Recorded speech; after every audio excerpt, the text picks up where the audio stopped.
नमस्कार दर्शक बंधु। आज हूँ 18 जून 2025 बुधवार और आज मु आपणों नहीं आसी देश विदेशर किसी गुरुत्वपूर्ण खबर। तेणु चलतु सेगुड़िक उपरे नजर पकाइबा। नंबर 1, एणिकी ऑनलाइन रे एम्बुलेंस बुकिंग करिवे साधारण लोक। एणिकी ऑनलाइन रे बुक हेबो एम्बुलेंस। ऑनलाइन रे एम्बुलेंस बुकिंग करिवे साधारण लोक। एने सूचना जारी करिसेंती परिवहन मंत्री विभूति भूषण जेना। खूब शीघ्र प्रक्रिया आरंभ हेबाकु जाउछि। से कहिसेंती जे ओडिशा यात्री आप रे जोड़ी हेबो एम्बुलेंस सेवा। परिवहन विभाग हाथ रे रहिबो संरक्षण दायित्व। क्रूट सहायतारे एहाकु चलाजिबो। एहार रोड चार्ट सरकार निर्धारित करिवे। सरकारी सह घरोई एम्बुलेंस सेवा पाइबे। लोकंकु एही सुविधा जोगाई देबाकु खूब शीघ्र परिवहन विभाग प्रक्रिया आरंभ करिबो बोली मंत्री कहिसेंती। नंबर 2, पुणी विमान रे यांत्रिक त्रुटि, रद्द हेला उड़ाण। गुजरातर अहमदाबादरू लंडन जाउथिबा एयर इंडियार विमान बातिल करा जाइछि। AI-171 बदଳରେ अहमदाबादरू लंडन जाउथिबा एयर इंडियार AI-159 विमानरे मध्य यांत्रिक त्रुटि देखा जाइथिला। एही कारणरू उड़ाण बातिल करिबाकू पड़िथिला। तेबे एहा हेउछि सही रूट जेउठारे AI-171 दुर्घटनाग्रस्त होइथिला। सूचना अनुजाई एयर इंडियार बोइंग 787 ड्रीम लाइनर विमान AI-159 अपराह्न 1:10 रे अहमदाबादरू उड़ाण आरंभ करिवार थिला। तेबे अहमदाबाद विमान दुर्घटना परठारू एयर इंडियार कौनसी विमान लंडन अभिमुखे अहमदाबादरू यात्रा करि नथिला। AI-171 दुर्घटना हेबा परे ताकू सेठारू हटाई दिया जाई ता जागारे AI-159 को नियोजित करा जाइथिला एवं दुर्घटना परे प्रथम थर पई आज 1:10 रे विमानर उड़ाण भरिबाकू स्थिरीकृत होइथिला। मात्र उड़ाण पूर्वरू यांत्रिक त्रुटि देखा देबा परे उड़ाण को रद्द करा जाइछि। नंबर 3, आसंता काली क्रोएशिया जिबे पीएम मोदी। वर्धित भारतीय प्रवासी क्रोएशिया एक नूतन केन्द्र भावे उभा होइछि। प्रधानमंत्री नरेंद्र मोदी आसंता काली क्रोएशियार राजधानी जाग्रेब्रे पहुंचिबे। जड़े भारतीय प्रधानमंत्री द्वारा क्रोएशिया को यह प्रथम गस्त हेबो। भारतीय प्रवासी एवं जाग्रेब्र भारतर शुभेच्छु माने सहृदयतार सह प्रधानमंत्री को अपेक्षा करिसेंती एवं दुई देश मध्यरे संपर्क दृढ़ हेबो बोली आशा रखिसेंती। प्रधानमंत्री गस्त उभय देशर संपर्क को दृढ़ करिबो बोली जाग्रेब्र जड़े रेस्टोरेंट कर्मचारी अभिषेक चौहान आशा करिसेंती।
ନମ୍ବର 5 IDF ଆକ୍ରମଣରେ ଇରାନର ସେନା ମୁଖ୍ୟ ଅଲି ସାଦମାମି ନିହତ।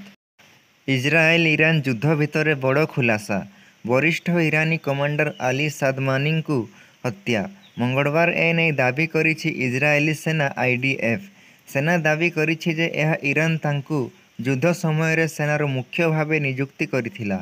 ଇସ୍ରାଏଲ ଅପରେସନ ରାଇଜିଂ ଲାୟନ ଅଧୀନରେ ଇରାନର ମେଜର ଜେନେରାଲ ଗୁଲାମ ଆଲି ରଶିଦଙ୍କୁ ହତ୍ୟା କରିଥିବା ଦାବି କରିଥିଲା। ଇରାନର ସମାଚାର ଏଜେନ୍ସି ତସ୍ନିମ ଅନୁଯାୟୀ ରଶିଦଙ୍କ ମୃତ୍ୟୁ ପରେ ଆଲି ସାଦମାନିଙ୍କୁ ନୂତନ ସାମରିକ କମାଣ୍ଡର କରାଯାଇଥିଲା। ତାଙ୍କୁ ଖତମ ଅଲ ଅନୱିୟା କେନ୍ଦ୍ରୀୟ ମୁଖ୍ୟାଳୟର କମାଣ୍ଡ ଦାୟିତ୍ୱ ଦିଆଯାଇଥିଲା। ନମ୍ବର 6 ରାଜ୍ୟରେ 3 ଦିନ ପ୍ରବଳରୁ ଅତି ପ୍ରବଳ ବର୍ଷା।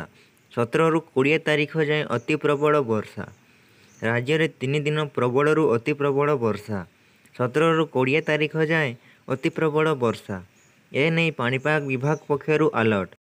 24 ଘଣ୍ଟାରେ ଆହୁରି ଘନୀଭୂତ ହେବ ସୃଷ୍ଟ ଲଘୁଚାପ ପ୍ରଭାବରେ ରାଜ୍ୟର ବିଭିନ୍ନ ଜିଲ୍ଲାରେ ବର୍ଷିବ। ଏନେଇ ବିଭିନ୍ନ ଜିଲ୍ଲାକୁ ଅରେଞ୍ଜ ଓ ୟେଲୋ ୱାର୍ଣ୍ଣିଂ। ନମ୍ବର 7 ତେହେରାନ ଛାଡ଼ିବାକୁ ଲୋକଙ୍କୁ ଆହ୍ୱାନ ଦେଲେ ଆମେରିକା ରାଷ୍ଟ୍ରପତି ଟ୍ରମ୍ପ। ଇସ୍ରାଏଲ ଇରାନ ଯୁଦ୍ଧ ଭିତରେ ତେହେରାନ ଛାଡ଼ିବାକୁ ଲୋକଙ୍କୁ ପରାମର୍ଶ ଦେଲେ ଆମେରିକା ରାଷ୍ଟ୍ରପତି ଡୋନାଲ୍ଡ ଟ୍ରମ୍ପ। ସୋସିଆଲ ମିଡ଼ିଆରେ ପୋଷ୍ଟ କରି ତତ୍କ୍ଷଣାତ ଇରାନର ରାଜଧାନୀ ତେହେରାନ ଛାଡ଼ିବାକୁ ନିର୍ଦ୍ଦେଶ ଦେଇଛନ୍ତି ଆମେରିକା ରାଷ୍ଟ୍ରପତି। ଏଥିସହ ଇରାନକୁ ପୁଣି ଥରେ ଚେତାବନୀ ଦେଇ ଟ୍ରମ୍ପ କହିଛନ୍ତି, ଇରାନକୁ କେବେ ବି ପରମାଣୁ ଅସ୍ତ୍ର ବନେଇବାକୁ ଦିଆଯିବ ନାହିଁ। ବାରମ୍ବାର ଟ୍ରମ୍ପ ଏଭଳି ଚେତାବନୀ ଦେଉଥିବା ବେଳେ ଶୀଘ୍ର ଲୋକଙ୍କୁ ତେହେରାନ ଛାଡ଼ିବାକୁ କହିଛନ୍ତି। ନମ୍ବର 8 ବେଳାଭୂମିରେ ଯୁବତୀଙ୍କୁ ଗଣଦୁଷ୍କର୍ମ ନେଇ ଅଭିଯୋଗ, 10 ଅଭିଯୁକ୍ତ ଗିରଫ। ଗୋପାଳପୁରରେ ଯୁବତୀଙ୍କୁ ଗଣଦୁଷ୍କର୍ମ ମାମଲା, ସମସ୍ତ 10 ଅଭିଯୁକ୍ତଙ୍କୁ ଗିରଫ କଲା ପୋଲିସ। ଗତକାଲି 7 ଯୁବକଙ୍କୁ ଅଟକ ରଖି ପଚରାଉଚରା କରାଯାଉଥିଲା। ଆଜି 3 ଜଣଙ୍କୁ ଧରିଲା ଗୋପାଳପୁର ପୋଲିସ। ଅଭିଯୁକ୍ତମାନେ ବାହାର ରାଜ୍ୟକୁ ଫେରାର ପାଇଁ ଉଦ୍ୟମ କରୁଥିବା ବେଳେ ପୋଲିସ ସେମାନଙ୍କୁ କାବୁ କରିଛି। ଆଜି ଘଟଣାସ୍ଥଳକୁ ଯାଇ ଛାନଭିନ କରିବ ପୋଲିସ। ବେଳାଭୂମିରେ ଯୁବତୀଙ୍କୁ ଗଣଦୁଷ୍କର୍ମ ନେଇ ଅଭିଯୋଗ ହୋଇଥିଲା। ପୁରୁଷ ବନ୍ଧୁଙ୍କ ସହ ବେଳାଭୂମିକୁ ବୁଲିବାକୁ ଯାଇଥିବା ବେଳେ ଯୁବତୀ ଜଣକ ଗଣଦୁଷ୍କର୍ମର ଶିକାର ହୋଇଥିବା ଅଭିଯୋଗ ହୋଇଥିଲା।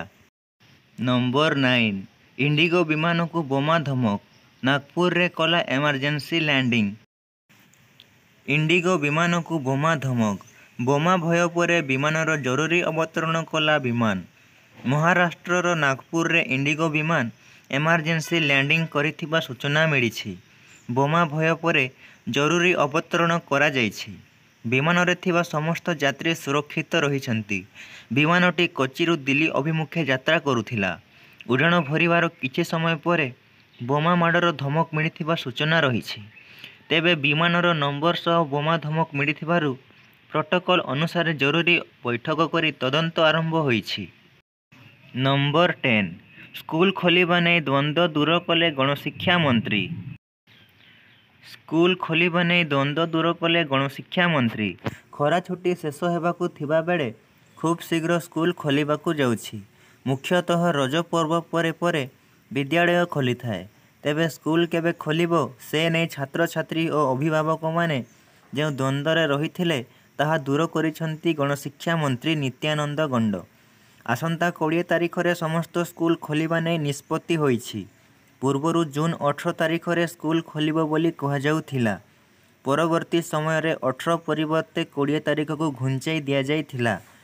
ତେଣୁ ଛାତ୍ରଛାତ୍ରୀ ଓ ଅଭିଭାବକମାନେ ଏନେଇ ଦ୍ୱନ୍ଦ୍ୱରେ ରହିଥିଲେ। ସମସ୍ତ ଦ୍ୱନ୍ଦ୍ୱ ଦୂର କରିବା ସହ ସ୍କୁଲ 20ରେ ଖୋଲିବା ନେଇ ସ୍ପଷ୍ଟ କରିଛନ୍ତି ଗଣଶିକ୍ଷା ମନ୍ତ୍ରୀ। ଏନେଇ ସମସ୍ତ ଡିଇଓ ଏବଂ ବିଇଓଙ୍କୁ ଚିଠି ଲେଖାଯାଇଥିବା ଜଣାପଡ଼ିଛି। ନମ୍ବର 11 ଗୋପାଳପୁର ଗଣଦୁଷ୍କର୍ମ ମାମଲା, ଘଟଣାର ତଦନ୍ତ କରିବ କ୍ରାଇମବ୍ରାଞ୍ଚ। ବହୁଚର୍ଚ୍ଚିତ ଗୋପାଳପୁର ଗଣଦୁଷ୍କର୍ମ ମାମଲାର ତଦନ୍ତ କରିବ କ୍ରାଇମବ୍ରାଞ୍ଚ। ରାଜ୍ୟ ପୁଲିସ ମହାନିର୍ଦ୍ଦେଶକ ଯୋଗେଶ ବାହାଦୁର ଖୁରାନିଆ ମଙ୍ଗଳବାର ଏହି ସୂଚନା ଦେଇଛନ୍ତି। ଏହି ମାମଲାକୁ ରେଡ୍ ଫ୍ଲାଗ ଶ୍ରେଣୀଭୁକ୍ତ କରାଯାଇଥିବା ନେଇ ସେ ଗଣମାଧ୍ୟମକୁ ସୂଚନା ଦେଇଛନ୍ତି। କ୍ରାଇମବ୍ରାଞ୍ଚର ମହିଳା ଓ ଶିଶୁ ଅପରାଧ ଶାଖା ମାମଲାର ତଦନ୍ତ କରିବ। ଆଇଜି ଏସ୍ ସାଇନିଙ୍କ ପ୍ରତ୍ୟକ୍ଷ ତତ୍ତ୍ୱାବଧାନରେ ତଦନ୍ତ କରାଯିବ। ଏହି ଘଟଣା ସମାଜରେ ତୀବ୍ର କ୍ଷୋଭ ସୃଷ୍ଟି କରିଛି। ଏବଂ ଅଭିଯୁକ୍ତମାନଙ୍କ ବିରୋଧରେ କଠୋର କାର୍ଯ୍ୟାନୁଷ୍ଠାନ ପାଇଁ ଜନସାଧାରଣଙ୍କ ମଧ୍ୟରେ ଦାବି ଉଠିଛି। ନମ୍ବର 12 ଜେଫ୍ ବେଜୋସଙ୍କୁ ପଛରେ ପକାଇ ଦ୍ୱିତୀୟ ଧନୀ ବ୍ୟକ୍ତି ହେଲେ ଲାରୀ ଏଲିସନ୍। ବିଶ୍ୱର ଦ୍ୱିତୀୟ ଧନୀ ବ୍ୟକ୍ତି ସ୍ଥାନ ହରାଇଛନ୍ତି ଆମାଜନ ପ୍ରତିଷ୍ଠାତା ଜେଫ୍ ବେଜୋସ୍। ଓରାକଲର ଲାରୀ ଏଲିସନ୍ ବେଜୋସଙ୍କୁ ଟପି ବିଶ୍ୱର ଦ୍ୱିତୀୟ ସବୁଠୁ ବଡ଼ ଧନୀ ବ୍ୟକ୍ତି ଭାବେ ବିବେଚିତ ହୋଇଛନ୍ତି। ଫୋର୍ବସ୍ ୱାର୍ଲ୍ଡ ବିଲିୟନର ତାଲିକା ମୁତାବକ ଏଲିସନ୍ଙ୍କ ନେଟୱାର୍ଥ 26 ବିଲିୟନ ବୃଦ୍ଧି ହେବା ଯୋଗୁଁ ଏହା $243 ବିଲିୟନ ଛୁଇଁଛି। କୌଣସି ଆରବପତିଙ୍କ ଗୋଟିଏ ଦିନରେ ଏହା ସର୍ବାଧିକ ସମ୍ପତ୍ତି ବୃଦ୍ଧି। ଏହି ବୃଦ୍ଧି ଯୋଗୁଁ ଏଲିସନ୍ ଜେଫ୍ ବେଜୋସ୍ $237 ବିଲିୟନ ଏବଂ Meta CEO mark Zuckerberg $239 billion କୁ ପଛରେ ପକାଇ ଦେଇଛନ୍ତି। ଏହି ତାଲିକାର ପ୍ରଥମ ସ୍ଥାନରେ ଟେସ୍ଲା ସିଇଓ ଏଲନ୍ ମସ୍କ ରହିଛନ୍ତି। ତାଙ୍କ ନିକଟରେ $407.3 ବିଲିୟନ ସମ୍ପତ୍ତି ରହିଛି। ଓରାକଲର ଲାଭରେ ଆଖିଦୃଶିଆ ବୃଦ୍ଧି ଯୋଗୁଁ ଏଲିସନ୍ଙ୍କ ସମ୍ପତ୍ତି ଏଭଳି ବୃଦ୍ଧି ହୋଇଛି। କମ୍ପାନୀର ଷ୍ଟକ୍ ମୂଲ୍ୟ ପ୍ରଥମ ଥର ଲାଗି $200 ଟପିଛି। ନମ୍ବର 13 ରଥଯାତ୍ରା ପାଇଁ ରାଜ୍ୟପାଳଙ୍କୁ ନିମନ୍ତ୍ରଣ କଲେ ଶ୍ରୀମନ୍ଦିର ମୁଖ୍ୟ ପ୍ରଶାସକ। ଶ୍ରୀମନ୍ଦିର ପ୍ରଶାସନ ପକ୍ଷରୁ ପୁରୀର ମୁଖ୍ୟ ପ୍ରଶାସକ ଡକ୍ଟର ଅରବିନ୍ଦ କୁମାର ପାଢ଼ୀ ମଙ୍ଗଳବାର ମାନ୍ୟବର ରାଜ୍ୟପାଳ ହରିବାବୁ କୁମ୍ଭମପତିଙ୍କୁ ଭେଟି ମହାପ୍ରଭୁଙ୍କ ଆଗାମୀ ପବିତ୍ର ଘୋଷଯାତ୍ରା ପାଇଁ ନିମନ୍ତ୍ରଣ କରିଛନ୍ତି। ଏହି ଅବସରରେ ଶ୍ରୀ ପାଢ଼ୀ ବିଶ୍ୱ ପ୍ରସିଦ୍ଧ ରଥଯାତ୍ରାର ସୁଗମ ଏବଂ ନିରାପଦ ପରିଚାଳନା ପାଇଁ ଚାଲିଥିବା ବିସ୍ତୃତ ପ୍ରସ୍ତୁତି ବିଷୟରେ ରାଜ୍ୟପାଳଙ୍କୁ ଅବଗତ କରାଇଥିଲେ। ମହାପ୍ରଭୁ ଶ୍ରୀ ଜଗନ୍ନାଥଙ୍କ ପ୍ରସିଦ୍ଧ ରଥଯାତ୍ରା ଦେଖିବା ପାଇଁ ଦେଶ ଏବଂ ବିଦେଶରୁ ଲକ୍ଷ ଲକ୍ଷ ଭକ୍ତ ଏବଂ ଶ୍ରଦ୍ଧାଳୁଙ୍କ ଆଗମନ ଦୃଷ୍ଟିରୁ ଏହାର ଯଥାଯଥ ପରିଚାଳନା କରିବା ପାଇଁ ଗ୍ରହଣ କରାଯାଉଥିବା ବ୍ୟାପକ ବ୍ୟବସ୍ଥା ଉପରେ ଶ୍ରୀ ପାଢ଼ୀ ରାଜ୍ୟପାଳଙ୍କୁ ଅବଗତ କରାଇଥିଲେ। ଏ ଦିଗରେ ଶ୍ରୀମନ୍ଦିର ପ୍ରଶାସନର ପ୍ରୟାସକୁ ରାଜ୍ୟପାଳ ପ୍ରଶଂସା କରିଛନ୍ତି ଏବଂ ରଥଯାତ୍ରାର ସଫଳ ଆୟୋଜନ ଏବଂ ଶାନ୍ତିପୂର୍ଣ୍ଣ ପାଳନ ପାଇଁ ଶୁଭକାମନା ଜଣାଇଛନ୍ତି। ନମ୍ବର 14 ଇସ୍ରାଏଲ ଗୁଇନ୍ଦା ସଂସ୍ଥା ମୋସାଦର କାର୍ଯ୍ୟାଳୟ ଉପରେ ଇରାନର କ୍ଷେପଣାସ୍ତ୍ର ମାଡ଼। ଇସ୍ରାଏଲ ଏବଂ ଇରାନ ମଧ୍ୟରେ ଯୁଦ୍ଧ ଆହୁରି ଭୟଙ୍କର ହୋଇଛି।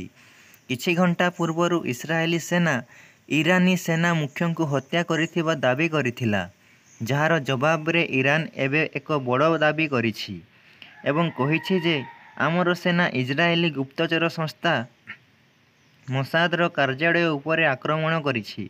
ଇରାନ ସମର୍ଥକ ଗଣମାଧ୍ୟମ ସଂଗଠନ ଇରାନ ଅବଜରଭର ନିଜର ଏକ୍ସ ହ୍ୟାଣ୍ଡେଲରେ ଏହି ଆକ୍ରମଣର ଭିଡ଼ିଓ ସେୟାର କରିଛି। ନ୍ୟୁଜ୍ ଏଜେନ୍ସି ଏବଂ ତେହେରାନ ଟାଇମ୍ ଅନୁସାରେ ଆଇଆରଜିସି ନିଜ ଟ୍ରୁ ପ୍ରମିସ୍ 3 ଅପରେସନର ଅଂଶ ତେଲ ଅଭିଭ ମେଟ୍ରୋପଲିଟାନ ଅଞ୍ଚଳରେ ଥିବା ମୋସାଦ ଓ ଆମାନ କେନ୍ଦ୍ରକୁ ନିଶ୍ଚିହ୍ନ କରିଛି।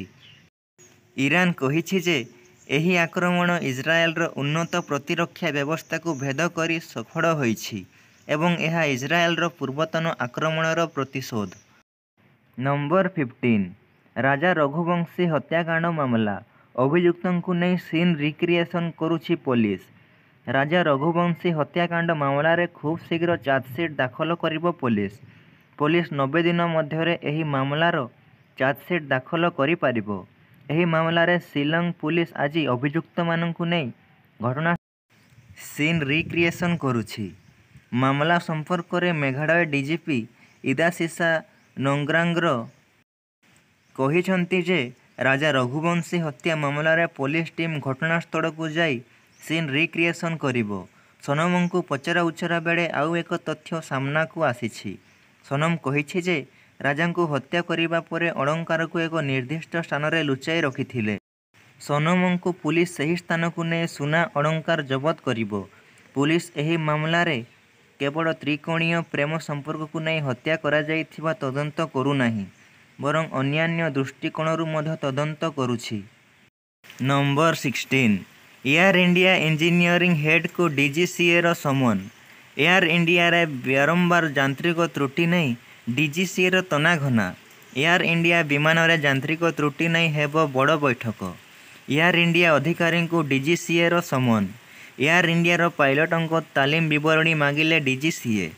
ଏହା ସହ ଦୁର୍ଘଟଣାଗ୍ରସ୍ତ ବିମାନ କର୍ମଚାରୀଙ୍କୁ ମାଗିଲେ ଦସ୍ତାବିଜ। ତେବେ ଏୟାର ଇଣ୍ଡିଆ ଇଞ୍ଜିନିୟରିଂ ହେଡ୍ଙ୍କୁ ଡିଜିସିଏ ସମନ ଦେଇଛି। ନମ୍ବର 17 ଇରାନରୁ ଆର୍ମେନିଆ ଦେଇ ଫେରୁଛନ୍ତି 110 ଭାରତୀୟ ଛାତ୍ର।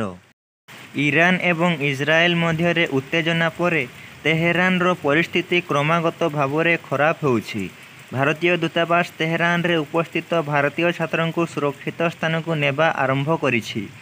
ଏଥର 110 ଜଣ ଭାରତୀୟ ଛାତ୍ରଙ୍କୁ ଆର୍ମେନିଆ ଦେଇ ଇରାନରୁ ସ୍ଥାନାନ୍ତର କରାଯାଇଛି।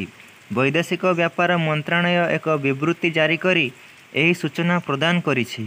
ବୈଦେଶିକ ବ୍ୟାପାର ମନ୍ତ୍ରଣାଳୟ କହିଛି ଯେ ଭାରତୀୟ ଦୂତାବାସ ଇରାନରେ ଉପସ୍ଥିତ ଭାରତୀୟଙ୍କ ସହ ନିରନ୍ତର ଯୋଗାଯୋଗରେ ଅଛି। ସେମାନଙ୍କୁ ସମସ୍ତ ଆବଶ୍ୟକୀୟ ଜିନିଷ ଯୋଗାଇ ଦିଆଯାଉଛି। ନମ୍ବର 18 4 ଦିନ ହେଲା ଭାରତରେ ଅଟକି ରହିଛି F-35 ବିମାନ। ଗତ 4 ଦିନ ହେଲା ବିଶ୍ୱର ସବୁଠାରୁ ଶକ୍ତିଶାଳୀ ଦେଶରେ ନିର୍ମିତ ସବୁଠାରୁ ବିପଦପୂର୍ଣ୍ଣ ଲଢୁଆ ବିମାନ F-35B ଭାରତରେ ଅଛି। ଏହି ବିମାନଟି ବ୍ରିଟିଶ ନୌସେନାର, ଯାହାକି ଯାନ୍ତ୍ରିକ ତ୍ରୁଟିର ସମସ୍ୟା ସମାଧାନ ଏପର୍ଯ୍ୟନ୍ତ ହୋଇପାରିନାହିଁ। ଏପରି ପରିସ୍ଥିତିରେ ଏହି ଅତ୍ୟାଧୁନିକ ଲଢୁଆ ବିମାନ ଫେରିପାରୁନାହିଁ। ନମ୍ବର 19 2,000 ଟଙ୍କା ବଦଳରେ ଏବେ ଚାଷୀଙ୍କ ଆକାଉଣ୍ଟକୁ ଆସିବ 4,000 ଟଙ୍କା। କେନ୍ଦ୍ର ସରକାରଙ୍କ ପ୍ରଧାନମନ୍ତ୍ରୀ କିଷାନ ସମ୍ମାନ ନିଧି ଯୋଜନା ଅଧୀନରେ ଦେଶର କୋଟି କୋଟି ଚାଷୀ ଲାଭ ପାଉଛନ୍ତି। ଏପର୍ଯ୍ୟନ୍ତ ଏହି ଯୋଜନା ଅଧୀନରେ ଚାଷୀଙ୍କ ଆକାଉଣ୍ଟକୁ ମୋଟ 19ଟି କିସ୍ତି ପଠାଯାଇଛି। ଏବେ ଚାଷୀମାନେ ଏହି ଯୋଜନାର ସହିତ ଜଡ଼ିତ 20ତମ କିସ୍ତି ପାଇଁ ଅପେକ୍ଷା କରିଛନ୍ତି। 20ତମ କିସ୍ତି ସରକାର ଜୁନ୍ ମାସରେ ଜାରି କରିପାରିବେ। ରିପୋର୍ଟ ଅନୁସାରେ ପ୍ରଧାନମନ୍ତ୍ରୀ ମୋଦି 20 ଜୁନରେ କିସ୍ତି ଜାରି କରିପାରନ୍ତି। ତେବେ ମଧ୍ୟପ୍ରଦେଶ ଚାଷୀଙ୍କୁ 2,000 ଟଙ୍କା ପରିବର୍ତ୍ତେ 4,000 ଟଙ୍କାର କିସ୍ତି ମିଳିବ।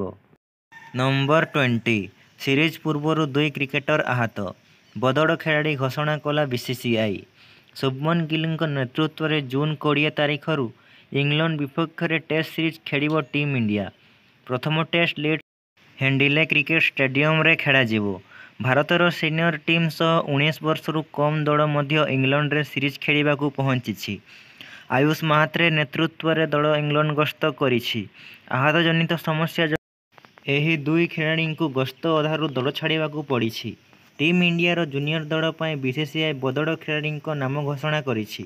ଅଭ୍ୟାସ ବେଳେ ଆଦିତ୍ୟ ରାଣା ଓ ଖଲନ ପଟେଲ ଆହତ ହୋଇଛନ୍ତି। ଏହି 2 ଖେଳାଳିଙ୍କ ବଦଳରେ ନମଙ୍ଗ ପୁଷ୍ପକ ଓ ଦୀପେଶ ଦଳରେ ସାମିଲ ହେବେ ବୋଲି ସୂଚନା ଦେଇଛି ବିସିସିଆଇ। ଏହି 2 କ୍ରିକେଟର ଦଳରେ ଷ୍ଟାଣ୍ଡବାଇ ଖେଳାଳି ଭାବରେ ସାମିଲ ହୋଇଥିଲେ। ଧନ୍ୟବାଦ।